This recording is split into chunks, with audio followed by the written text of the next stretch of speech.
오늘 우리가 읽은 본문은 예수님께서 보리떡 5개와 물고기 2마리로 5,000명을 먹이시고 난 다음 그 영적 의미를 해석하며 설명해 주는 장면을 읽었습니다. 이 사복음서 마태마가 누가복음을 공간복음이라고 하고 요한복음을 따로 공간복음과 비교해서 요한복음이라고 이제 이야기하는데, 사복음서에 공통적으로 나와 있는 이야기는 예수님 십자가 사건입니다. 예수님의 탄생 사건도 사실 마가복음에 나와 있지 않아요. 요한복음도 나와 있지 않습니다. 십자가 사건이 예수님의 사역의 핵심이기 때문에 십자가 사건을 중심으로 복음서가 이제 전개됩니다. 그런데 우리가 읽은 오병이어의 기적은 사복음서에 다 기록되어 있습니다. 오병이어 기적뿐만 아니라 또 한 가지 사복음서에 다 기록되어 있는 것은 성전 청결 사건입니다. 성전에서 매매하는 사람들, 그 사람들을 예수님이 책망하고 환전상들의 그 돈꾀를 엎고 그리고 비둘기를 날려보내고 짐승을 내쫓아 버렸습니다. 그 두 사건이 사복음서에 공이 기록된 것은 십자가와의 사건과 연관이 되어 있기 때문에 그렇습니다. 성전 청결 사건은 십자가 지기 바로 전날 일어난, 십자가를 지기 전날이죠. 세종목요일 그 바로 전날 일어났던 일입니다. 그리고 오병이어 기적 역시 예수님께서 생명의 빵, 구원의 빵으로 오신 것을 증언하기 위해서 이제 주님께서 의도적으로 5,000명을 먹이신 사건이었습니다. 여러분, 이 기적적인 사건과 그 배후에 나타난 하나님의 섭리를 생각하면서 오늘 저와 여러분들은 메시아를 거부한 사람들, 예수를 거부한 사람들, 이런 제목으로 이제 설교를 들으려고 합니다. 여러분, 예수를 거부한 사람들이 누구일까요? 예수가 메시아임을 알았음에도 불구하고 거부한 사람들은 사실은 바리새인들과 사두개인들입니다. 바리새인들은 서기관들과 그리고 그 신학자 그룹이에요. 서기관들과 신학자 그룹. 그리고 사두개인들은 제사장 그룹입니다. 이 두 그룹은 정치적으로 견해가 좌파와 우파로 완전히 다른 그런 정치적인 색채의 사람들이었습니다. 이 사두개인들은 우파예요. 보수주의자들입니다. 정치적 기득권의 그 기생에서 정치적인 어떤 그런 그 기득권을 향유하면서 끈질기게 기득권을 놓지 않았던 사람들이었어요. 바리새인들은 사사건건 사두개인들과 대적하면서 그들 역시 정치적인 이득의 정점에 있으면서 서로 대적했습니다. 그런데 그들이 이 의견 일치가 딱 2번 있었어요. 첫 번째는 예수님을 십자가에 못 박은 사건 때 그들이 일치단결해서 예수가 메시아임을 알았음에도 불구하고 예수를 십자가에 못 박는데 앞장섰습니다. 두 번째는 뭘까요? 또 한 번 그들은 의견 일치를 봤는데 그건 뭐냐? 자신들의 이익과 기득권을 지키기 위해서 일치된 목소리를 낸 거예요. 마치 그런 거예요. 여당과 야당이 서로 딴소리를 걸면서 막 싸우지만 하나가 될 때가 있어요. 뭐가 될 때 하나가 되나요? 국회의원들이? 자기 월급 올릴 때, 자기 수당 올릴 때, 그때는 하나가 되는 거예요. 또 다른 국회의원을 제적하거나 그럴 때 여당이건 할 것 없이 하나가 돼서 막습니다. 왜요? 자기의 이익과 상관이 되기 때문에 그렇습니다. 그러니까 그 바리새인들과 사두개인들이 바로 그랬습니다. 그런 사람들이에요. 그런데 오늘 본문에 보면 예수를 배척한 사람들이 또 다른 사람들이 있다는 것을 우리는 알게 됩니다. 여러분, 예수를 배척한 또 다른 사람들은 누구일까요? 그들은 바로 오병이어의 기적을 경험했던 군중들, 예수님이 빵을 주었고 그리고 병자를 고쳐주었고 예수님으로부터 이제 그 혜택을 받았던 그 사람들이 어느 날 갑자기 돌변해서 예수를 배반하고 예수를 죽이라고 외치는데 한 목소리를 냈습니다. 왜 예수를 죽이는데 한 목소리를 냈느냐?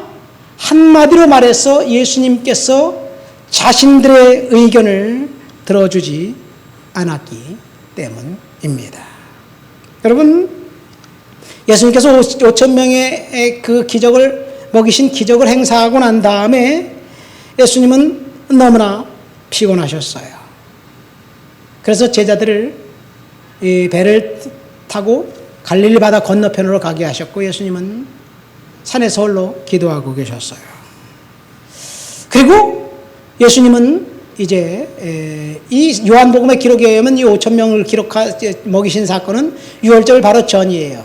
유월절이 되면 예수님이 예루살렘에 올라가서 십자가를 지시고 돌아가실 거예요. 그러니까 십자가를 지시기 바로 직전에 이 기적을 행하신 거예요. 예수님은 5천 명을 먹이신 그 기적을 행하시고 난 다음에 명확하게 군중들에게 생명의 빵, 떡으로 오신 분임을 말씀하셨고 오늘 본문에 보니까 너희를 위해서 죽은 내 살이다. 그것이 그렇게 분명히 예수님이 말씀하셔요. 그런데 군중들은 다른 생각을 하고 있었던 거예요. 그래서 예수님이 피곤해서 산에서 기도하고 계시는데 풍랑이 갑자기 일어나서 이제 배를 덮치니까 예수님이 바다 위로 걸어가셔서 제자들에게 가십니다. 마태복음에 의하면 이 베드로 제자들이 유령이다. 그러니까 유령이 아닌 것 같은데 예수님인 것 같은데 그러니까 베드로가 예수님, 주님이면 나로 오라고 한번 해보십시오. 그래서 와라. 그러니까 베드로가 배에서 털썩 뛰어내려서 물 위로 걷고 주님께 가다가 예수님을 봐야 되는데 사나운 풍랑을 보자 물 위에 빠져버렸습니다. 그때 주님이 베드로의 손을 잡고 이렇게 말합니다. 믿음이 적은 자여 왜 의심하느냐. 그렇게 말씀하시면서 배에 올라갑니다. 그런데요, 그 다음날 시극과 같은 일이 벌어졌습니다. 이 사람들이 예수님 어제 빵을 먹여준 예수가 없거든요. 어디냐 알아봤더니 갈릴리 바다 건너편에 있다는 얘기예요. 그래서 모든 사람들이 배를 타고 예수님에게 쫓아가고 달려갑니다. 왜 그렇습니까? 너무나 예수님의 기적이 대단했기 때문에 그렇습니다.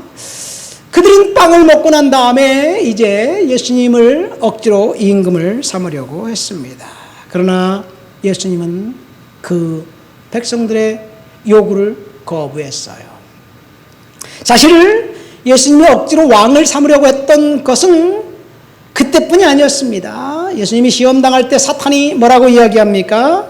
예수를 높은 산으로 데리고 올라가서 천하 만국을 보여주면서 내게 경배하면 이 모든 것을 너에게 주겠다.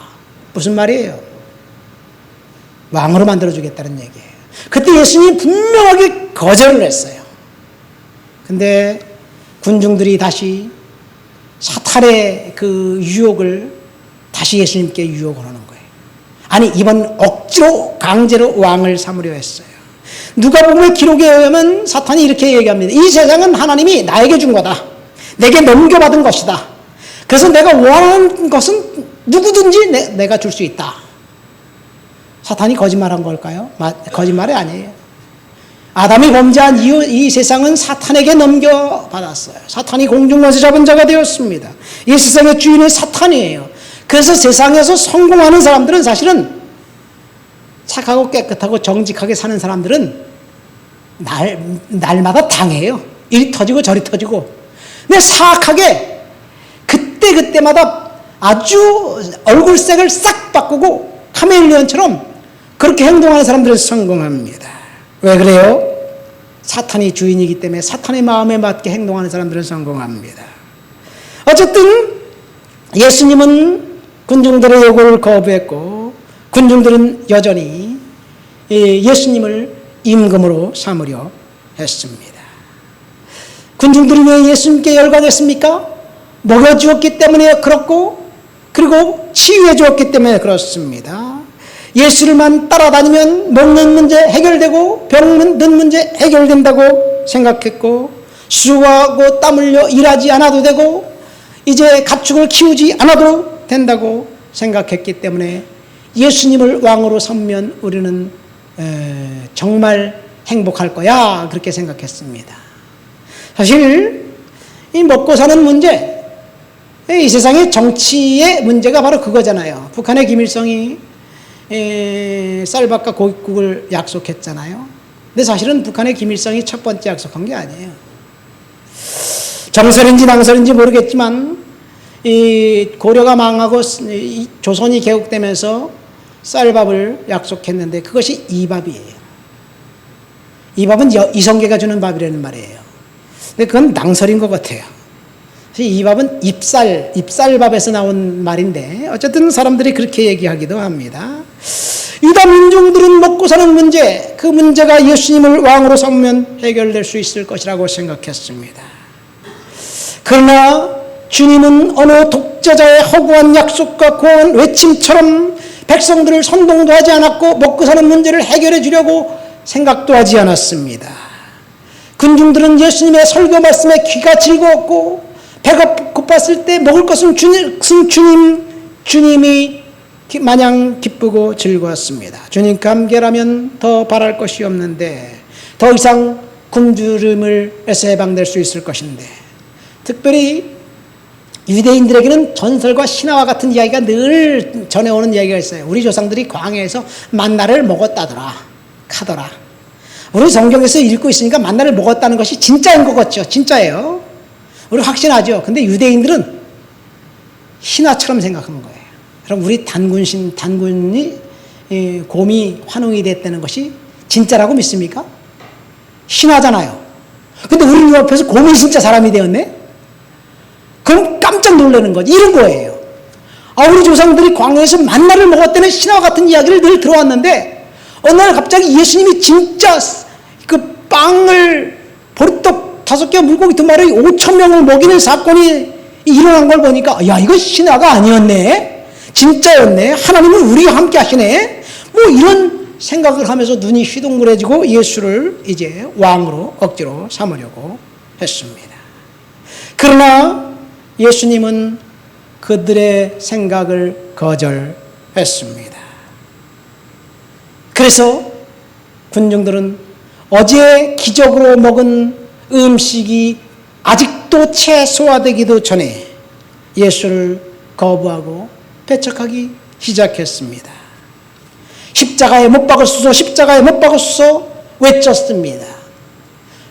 누군가가 정치적인 구호로 선동했기 때문에 우매한 군중들이 그 선동에 속아 넘어서 같이 여기저기서 외치니까 십자가에 못 박으라고 같이 외친 것일까요? 물론 그럴 수도 있습니다. 군중 심리에 부하 내동해서 예수님을 십자가에 못 박으라고 외친 것 같지만 사실은 군중들이 예수가 자기들의 의견을 들어주지 않았기 때문에 예수를 배척한 거예요. 많은 사람들은, 군중들은 예수는 자신들의 요구를 들어주고 축복해주고 먹을 것을 주는 분으로 생각하고 그런 분으로 있어야만 한다고 생각했습니다. 그런데 사실은 군중들은 그때 그 사람들이 아니라 바로 저와 여러분들이라는 사실을 오늘 우리는 깨달아야 될 줄을 믿습니다. 많은 사람들이 예수를 단순히 축복해 주시는 분으로 생각하고 예수를 믿고 따르는 것 같습니다. 그래서 많은 사람들에게 매력적인 신은 요구는 안 하고 원하는 것을 다 들어주는 신입니다. 그래서 목사님들이 교회에서 설교할 때 헌신과 순종을 이야기하는 부담부터 갖습니다. 많은 사람들은 헌신과 순종을 요구하지 않고 다니기에 편안한 교회, 아무도 간섭하지 않고 그 어떤 요구도 하지 않은 교회를 선호합니다. 우리 교회가 사실 오면 부담부터 되기 때문에 오고 난 다음에 오질 않아요. 왜? 이 교회 가면 목사님 뭔가 시킬 것 같기 때문에 그런 거예요. 나 아무것도 안 시키는데 그냥 와서 예배만 드리라고 그러고 열심히 설교 준비해서 설교만 선포하는데 그런 생각을 하기 때문에 안 오는 거예요. 여러분, 거기다가 잘생긴 외모, 훤칠한 키, 스페셜한 특별한 스펙을 갖고 있는 화려한 스펙의 담임 목사가 축복과 성공과 번영과 위로와 지지의 메시지를 선포하면 금상첨화예요. 몰려드는 거예요. 물론 일주일간 세상 살면서 성도들 여러분들이 빡세게 삽니다. 새벽같이 일찍 일어나서 도시락 배달하면서 열심히 운전하고 여기저기 갔다 배달하고 아침부터 저녁 늦게까지 일하고 그리고 피곤하고 지치게 이제 힘들고 어렵고 고달픈 세상을 살아가는 성도들, 그래도 주일만큼이라면 교회에 와서 위로와 말씀, 축복의 말씀, 평안을 선포하는 메시지 들어야 된다는 사실도 저는 인정합니다. 그러나 헌신과 축복과 들음이 빠진 예배 그 자체는 예배의 기능을 상실한 거예요. 그것은 우상숭배입니다. 우상숭배는 한마디로 말해서 요구는 하지 않고 축복만 약속하는 신입니다. 그 신이 누구냐? 금송아지예요. 금송아지는 요구는 하지 않고 축복만 약속한 거예요. 그래서 백성들이 금송아지를 앞에 두고 춤추며 뛰놀고 축제하면서 셀레브레이션을 한 거예요. 헌신과 순종을 요구하지도 않고 아무도 간섭하지 않고 그 어떤 요구도 하지 않는 교회, 그런 교회는 사실 하나님을 예배하는 것이 아니라 축복, 만몬, 성공이라는 우상을 숭배하는 것이에요. 구약적 관점에서 예배는 번제입니다. 번제는 한 턱도 남이 없이 싹 몽땅 다 태워서 하나님께 드리는 것을 얘기해요. 여러분, 우리를 몽땅 다 태워서 하나님 앞에 드리지 않고 일부만 드리면 번제가 아닙니다. 그러니까 예배의 핵심은 드림과 헌신에 있습니다. 여러분, 하나도 남김없이 하나님 앞에 다 드리려면 나를 죽이고 희생해야만 합니다. 예수님께서 내 뜻대로 말씀해 주시지 않고 내 뜻대로 응답해 주지 않는다 할지라도 우리는 그 주님을 끝까지 믿고 주님을 따라 십자가를 지면서 순종하며 살아야 될 줄 믿습니다. 오늘 우리가 읽은 본문은 요한이 선포한 오병이어 기적의 이제 그 기적을 특별히 해설하고 해석한 설명해 준 부분입니다. 예수님을 거부했던 사람들, 그 사람들이 사실은 그들이 아니라 우리들이라는 사실을 오늘 우리는 본문을 통해서 주님께서 저와 여러분들에게 알려주는 것이 아닌가 생각됩니다. 군중들은 예수님께서 기적적으로 공급하셨던 하늘의 만나를 먹었습니다. 그 떡을 먹은 군중들은 예수가 강력한 능력을 갖고 하나님의 뜻을 이 세상에 선포하기 위해 오신 메시아라는 사실도 알았습니다. 그럼에도 그들은 예수님이 자기들의 요구인 왕으로 임금으로 삼으랬던 요구를 거절하자 그들은 거부했습니다. 예수님이 이 땅에 오신 이유는 단순히 사람들의 육체적인 배고픔의 문제, 빵 문제를 해결해 주기 위해서 오신 것이 아닙니다. 물론 그것도 일부 맞아요. 예수님은 배가 고프고 허기진 군중들에게 빵을 주셨고 그리고 물고기를 주셨어요. 예수님의 특별한 사랑입니다. 그러나 예수님이 오직 육신의 떡을 주시려는 목적으로 그 오병이어의 기적을 일으킨 것이 아닙니다. 예수님은 리더 잃은 백성들, 목자 잃은 양과 같은 백성들, 거친 세파 속에서 신음하고 고통당하는 백성들을 향한 긍휼의 마음을 품고 끝까지 구원하고자 하는 마음을 갖고 계셨습니다. 예수님은 오병이어 기적을 일으키고 난 다음 이제 십자가를 질 것을 염두에 두시면서 지상 사역이 얼마 남지 않은 사실을 깨달으면서 오늘 오병이어의 기적을 일으키고 난 다음에 군중들에게 이렇게 말합니다. 41절 말씀 보세요. 내가 하늘에서 내려온 떡이다. 44절에 보면 내가 마지막 날에 다시 살리리라. 47절에 믿는 자는 영생을 가졌다. 48절에 내가 곧 생명의 떡이다. 49절에 너희 조상들은 광야에서 만나를 먹었지만 죽었다. 50절 나는 하늘에서 내려온 떡인데 사람들로 하여금 먹고 죽지 않게 하려 하는 것이다. 51절에 나는 하늘에서 내려온 살아있는 떡이니 이 떡을 먹으면 영생하리라. 그런데 이 떡은 내가 너희를 위해서 십자가에서 흘린 내 살이다 라고 말씀하십니다. 여러분, 이 예수님이 말씀하신 이 말씀을 전체적으로 보면 예수님의 관심이 어디에 있었나요? 예수님의 관심과 사람들의 관심이 180도 달랐어요. 예수님의 관심은 오직 영생, 생명, 영혼에 있었습니다. 여기서 보면 믿는 자는 영생을 가졌다? 육체가 영원히 죽지 않는다는 말이 아니에요. 예수님의 관심은 영혼에 있었습니다. 그런데 군중들의 관심은 영혼은 생각조차 않았습니다. 오직 빵에만 열광했습니다. 그래서 예수를 억지로 왕으로 삼으려 했습니다. 이것이 저와 여러분들에게 준 두 번째 교훈입니다. 예수님의 관심은 영혼에 있었습니다. 그럼 우리들의 관심은 어디에 두어야 하나요? 우리의 관심은 역시 군중들처럼 육신에 있고 빵에 있다면 이 시간 주님 앞에 회개해야 될 줄 믿습니다. 주님은 명확하게 관심을 영혼에 두라고 말씀하십니다. 오늘 본문을 통해서 주시는 첫 번째 교훈은 주님을 배척하고 거부한 사람들은 그들이 아니라 우리라는 사실을 오늘 본문을 통해서 경고합니다. 두 번째 교훈은 주님은 지금 저와 여러분들에게 관심을 어디에 두고 살아가느냐를 이야기하고 있습니다. 우리의 관심은 육체보다는 빵을 먹고 환호한 군중들처럼 영혼 구원보다는 빵에 더 관심이 있다면 그 관심을 주님 앞으로 옮기라는 이야기를 하고 있는 거예요.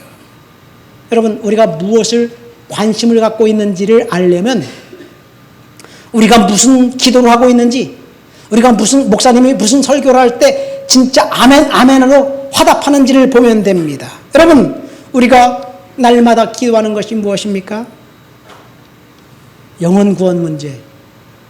저 사람이 지옥 가는데 슬퍼요. 그 사람 구원하게 해주세요. 그 문제를 위해서 더 기도합니까? 아니면 주님, 돈이 없어요. 좋은 직장 주세요. 우리 아이들이 좋은 대학 가게 해주세요. 암이 걸렸는데 건강 지켜주세요. 안전 문제, 자녀 문제, 이런 것들만 기도합니까? 물론 이런 것들 기도하는 것 나쁘지 않아요. 왜? 주님이 그렇게 기도하라고 말씀하셨기 때문에 우리는 그런 기도를 해야 합니다. 누가복음 18장에 보면 이제 어떤 그 과부를 이야기하면서 정말 주님 앞에 강청하며 기도하라고 했기 때문에 우리는 돈 문제, 직업 문제, 학업 문제, 자녀 문제, 건강 문제, 이 모든 문제를 주님 앞에 강청하고 기도해야만 됩니다. 그러나 이런 문제만 올인하면서 주님께서 자기 십자가를 지고 나를 따르라는 그 명령을 잊어버린다면, 영혼 구원에 대한 그런 열정을 잃어버린다면, 그것은 주님이 저와 여러분들로 하여금 한 번 더 생각해 보라는 경고입니다. 여러분, 제 설교를 들을 때 어떤 부분에서 아멘이 나옵니까? 십자가의 보혈의 이야기를 하면 아멘 아멘 하고 이야기해요. 화답을 해요. 왜 그렇습니까? 십자가와 보혈을 바로 우리가 구원받은 성도들의 정체성을 이야기해 주기 때문에 거기에 대해서 아멘 할 수밖에 없어요. 예? 그렇죠. 십자가의 보혈의 이야기만 하면 은혜가 되는 거. 왜? 내 정체성, 구원받은 정체성을 다시 한번 확인하기 때문에 그렇습니다. 그런데 또 있어요. 기도 응답과 축복과 희망을 이야기할 때 성도들이 아멘합니다. 이때 하나님이 우리와 함께 하신다는 소망이 생기기 때문에 그렇습니다. 현실은 절망스럽고 출구가 보이지 않을 때 오직 하나님만이 소망이라는 사실을 알고 주님을 믿고 결단하면서 그리고 소망을 품게 됩니다. 아멘하게 됩니다. 그러면 십자가를 져라, 순종해라, 영혼 구원을 위해서 전도해라, 이런 말씀에 기꺼이 아멘할 수 있을까?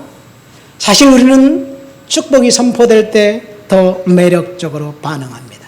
이것도 나쁜 것은 아니에요. 그러나 이 육신의 축복만 갈구한다면 예수님의 관심과 군중들의 관심처럼 저와 여러분들의 군중들의 관심 빵에 열광하는 군중들일 수도 있다는 이야기예요.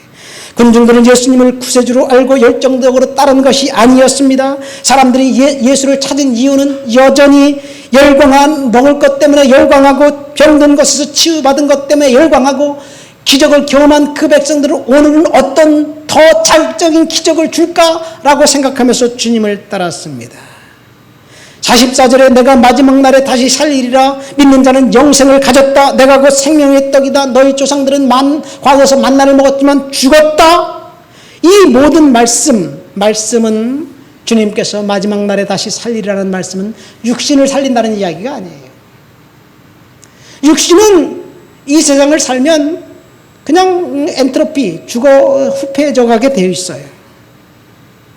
49절에 보면서 너희 조상들은 광야에서 만나를 먹었지만 죽었다. 하나님 신령한 양식을 먹었어도 죽었어요. 여러분, 하늘에서 내려온 떡인데 나를 먹는 사람은 영원히 죽지 않을 것이다. 주님이 말씀하셨어요. 이것은 영혼 문제입니다. 근데 우리들은 언제부터인가 영혼은 눈에 보이지 않으니까 없는 것처럼 생각해요. 육신 껍데기 아름다운 육체에 대해서 과도하게 집착하고 집중하는 것을 발견합니다. 제가 알바를 하잖아요. 병원을 가는데 피부과를 가면요, 정말 강남에 있는 피부과든지 김포에 있는 피부과든지 상관이 없어요. 사람들이 가서 탱탱한 피부를 만들려고 정말 열심히 돈을 써대요. 제가 지난 1월 1일 날인가요? 1월 휴일 날이니까 지금 거의 근무하지 않겠지. 조금 일찍 가서 일하려고 그랬더니 그날도 근무하더라고요. 그래갖고 내가 황당해가지고. 이 사람들이요, 피부과마다 문전성시, 수술 잘하는 성형외과 예약하기가 힘듭니다. 시간이 가면 쭈글쭈글해지고 후패해질 육신에 과도한 집착을 하고 있어요. 그 사이 우리의 영혼이 병든 것은 까맣게 잊고 있습니다. 여러분, 사람의 진짜 정체성이 뭔가요? 육신인가요? 거울을 본 내 모습이 진짜 내 모습인가요? 아름다운 육체가 진짜 정체성이라면 속고 있는 거예요. 진짜 사람의 정체성은 속사람이에요. 그 사람의 마음과 정신 상태와 영혼을 이야기합니다. 그렇지요. 예수님의 관심은 진짜 사람에게 가졌어요. 그 사람 속사람에게 가졌어요. 그래서 병든 사람이든 장애인이든 할 것 없이 다 소중한 거예요. 그런데 우리는 진짜 우리의 정체성을 잊어버리고 언제부턴가 먹고 쓰고 쾌락을 즐기고 행복한 인생을 사는 것을 육체와만 연결시켰습니다. 영혼은 눈에 보이지 않기 때문에 아예 없다고 생각하는 사람들이 이제 우리들 현대인들의 대다수 사고방식이에요. 영혼은 내 문제는 물질적인 것으로 영적인 필요를 채울 수 없습니다. 그러나 사람들은 영혼의 공허함을 물질적인 것으로 채우려고 해요. 외롭다. 미용실에 가서 이발을 한번 하면 될까? 미용실에 가고 새 옷을 입고 기분 전환을 위해서 달달한 것을 먹고 맛난 음식을 먹고 그러면서 자기의 우울한 감정을 해소하려고 하는데, 여러분, 잠깐은 우울한 감정을 해소할 수 있어도 영혼의 문제를 그것이 해결해 줄 수가 없습니다. 진짜 사람들의 정체성은 영혼의 문제였습니다. 영적인가 육적인 것이 이제 나뉘어져 있는데 언제부터인가 사람들은 육체에만 열광합니다. 사실 그런데요, 이 겉에 보이는 껍데기 육체만 중요하다고 생각하는 것은 현대인들의 특징이에요. 성경에 보면 이단 영지주의자가 있어요. 영지주의자의 특징은 뭐냐면 육체를 무시하고 영적인 것만 소중하다고 생각하는 사람들이에요. 그래서 예수가 육체로 오신 것을 부인해요. 진짜 사람은 영적인 거다. 이것이 그리스 철학의 핵심이에요. 플라톤의 핵심이에요. 이게 이데아예요. 옛날 사람들은 사람의 진짜 모습은 육신이 아니라 영혼이라고 생각했어요.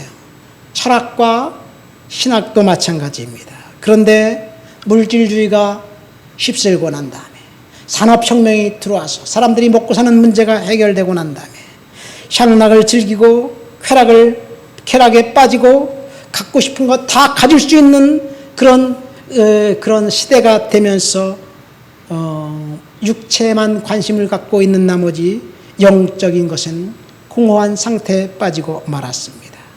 여러분, 우리는 영적인 것을 무시하는 시대에 살고 있습니다. 예수님의 관심은 영혼 구원에 있었습니다.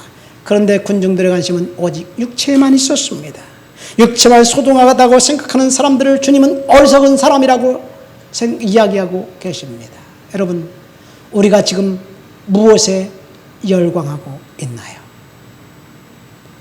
행복은 잘됨과 번성에서 있는 것처럼 우리가 생각하는데, 물론 잘됨과 번성이 행복의 요건일 수 있어요. 그러나 잘됨과 번성, 성공했을지라도 그 영혼이 지옥 간다면 성공한 사람은 아닙니다. 그래서 바울은 육신대로 살면 반드시 죽는다라고 로마서에 경고하고 있습니다.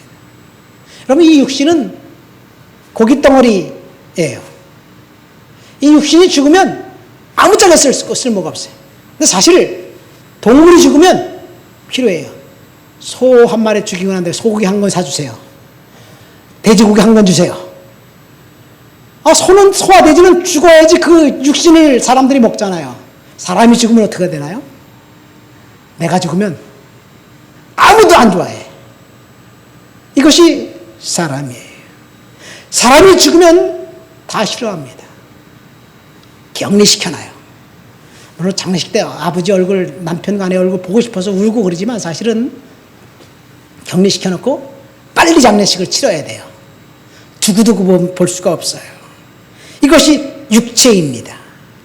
오늘날 사람들은 육체에 너무나 과도한 관심과 신경을 씁니다. 미모를 바꾸기 위해서 보톡스를 맞고 피부를 띄었다 붙였다 하면서 천문학적인 돈을 쓰지만 고깃덩어리에 불과합니다. 젊음과 미모가 영원할 것 같지만 어느 날 갑자기 죽음이 찾아오면 하나님 앞에 반드시 심판받게 될 거예요. 누가 심판이 없다고 주장합니까?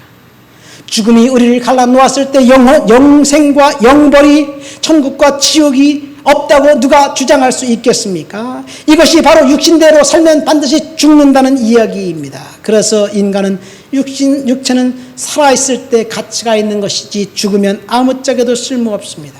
그러나 영혼은 살아있을 때나 죽었을 때나 동일하게 가치가 있고 소중합니다. 예수님의 관심은 영혼 구원에 있었습니다. 진짜 우리의 모습은 하나님이 창조할 때 이 육체를 창조했지만 사실은 진짜 인간의 모습은 그 속에 생명을 불어넣어서 하나님의 생기가 있을 때 이것이 하나님의 형상이에요. 그러니까 하나님의 형상은 육체에 있지 않고 영혼에 있습니다. 그래서 영혼 구원에 우리는 관심을 가져야 될 줄 믿습니다. 말씀을 맺습니다.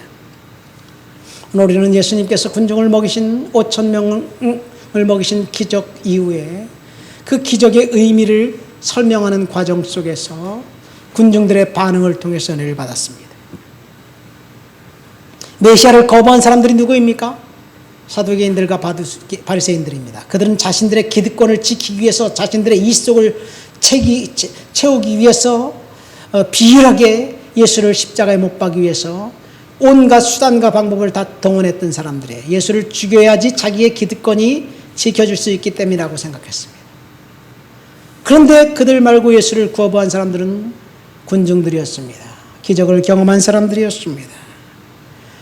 여러분, 저와 여러분들이 그 군중들일 수도 있다는 이야기예요. 경고예요. 우리가 기적에만 열광한다면, 빵을 주시는 예수, 오직 내 육신의 피로만 위해서 주님을 따라간다면, 주님께 우리가 기도했는데 우리가 기도한 대로 응답하지 않는다고 주님을 배척했던 그 사람들처럼 주님께서 우리가 기도한 대로 응답해 주지 않는다 할지라도 우리는 주님을 따르고 십자가를 지고 주님 앞에 순종할 자세가 되어 있는가?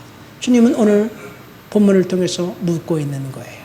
두 번째, 오늘 본문을 통해서 준 교훈은 예수님은 육체의 빵을 주기 위해서, 생명을, 육신을 위해서 오병이어의 기적을 일으킨 것이 아니라 영생을 주기 위한 주님의 살을, 십자가를 이야기하기 위해서 5,000명의 기적을 일으키셨어요. 주님의 관심은 영혼에 있었고 영혼 구원에 있었습니다. 우리의 관심은 어디에 있나요? 여전히 육신에 있나요? 영혼에 있나요?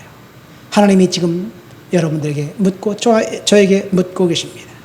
주님 앞에 내 삶을 다시 돌아보면서 주님 앞에 순종하겠습니다. 믿음으로 살겠습니다. 결단이 있게 되시기를 예수님 이름으로 축원드립니다. 우리 다 같이 통성으로 말씀을 생각하며 기도합니다. 하나님 아버지 감사합니다. 오늘도 주님 앞에 나와 주를 높여드리고 주를 찬양하고 주를 예배합니다. 성령의 능력과 충만과 거룩한 역사가 나타나고 일어나도록 주여 도와주시옵소서. 은혜 주시옵소서. 능력으로 채워주옵소서. 권능으로 덧입혀 주옵소서. 말씀을 나가서도록 도와주시옵소서. 은혜로 채워주옵소서. 성령님 만져주옵소서. 오 주를 높여드리고 주를 찬양하고 주를 예배합니다. 예수님의 이름으로 기도합니다. 아멘.